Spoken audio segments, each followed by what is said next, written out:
आज की कहानी उन लोगों को सुननी चाहिए जो कि रिसोर्सेज की कमी की वजह से अपनी किस्मत को कोसते रहते हैं और अपनी जिंदगी में आगे बढ़ने की ट्राई तक नहीं करते। ध्यान से सुनिएगा। तो हुआ कुछ यूं कि एक लड़का काम की तलाश में गांव से बड़े से शहर में पहुंच जाता है। अब उसके पास पैसों की कमी होती है, इसके लिए उसे जल्द से जल्द नौकरी ढूंढनी थी। अब वो आसपास पता करता है तो उसे मालूम पड़ता है कि एक बड़ी सी कंपनी है, वहां पे ऑफिस बॉय की जरूरत है। अब जैसे ही वो वहां पर पहुंचता है, वहां का एचआर उसका टेस्ट लेने के लिए थोड़ी बहुत ऑफिस की क्लीनिंग करवा के देखता है। अब उसमें वो परफेक्ट होता है, तो वो एचआर उसे कहता है कि नौकरी तो तुम्हें मिल जाएगी, तुम एक काम करो, तुम अपना मेल आईडी दो, मैं तुम्हें जॉब लेटर भेजता हूं मेल पे। तो वो लड़का प्यार से बोलता है कि सर मेरे पास मेल आईडी नहीं है। तो वो एचआर क्या कहता है पता है? वो एचआर ये कहता है कि इस डिजिटल वर्ल्ड में जिसके पास मेल आईडी नहीं है वो एग्जिस्ट ही नहीं करता, और जो एग्जिस्ट ही नहीं करता उसे मैं नौकरी कैसे दूं? तुम यहां से जा सकते हो, मैं तुम्हें नौकरी नहीं दे सकता। वो लड़का निराश हो जाता है, लेकिन सरवाइव तो करना था। गांव से आखिरकार घर छोड़ के आया है, उसके जेब में ना 100 रुपए थे।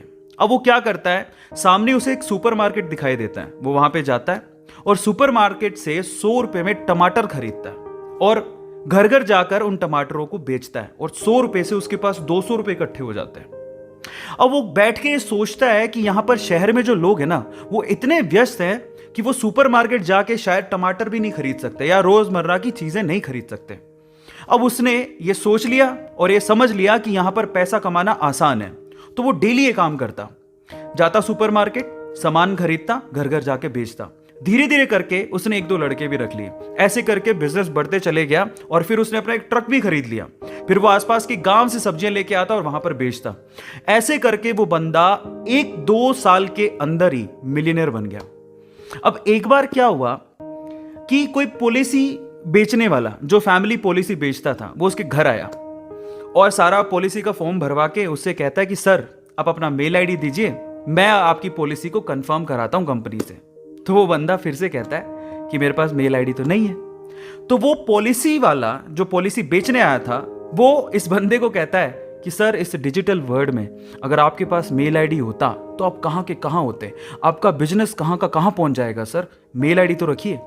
तो फिर वो प्यार से जवाब देता है कि अगर मेरे पास मेल आईडी होता ना, तो आज मैं किसी बड़ी सी कंपनी में ऑफिस बॉय की नौकरी कर रहा होता। इसीलिए आपके पास अगर रिसोर्सेज नहीं है तो उसका रोना बंद करिए और आपके पास जो है उसकी कीमत को समझिए और वहीं से ही पैसे कमाने की और आगे बढ़ने की कोशिश करिए। रास्ता अपने आप मिलेगा। गाइस, ये कहानी आपको कैसी लगी चैट सेक्शन में जरूर लिखिएगा, और ऐसी अमेजिंग वीडियोस के लिए और ऐसी अमेजिंग कहानियों के लिए हमारे चैनल को सब्सक्राइब कर लीजिएगा। वीडियो जरूरतमंद लोगों को शेयर करिएगा और लाइक करना मत भूलिएगा। Thank you so much.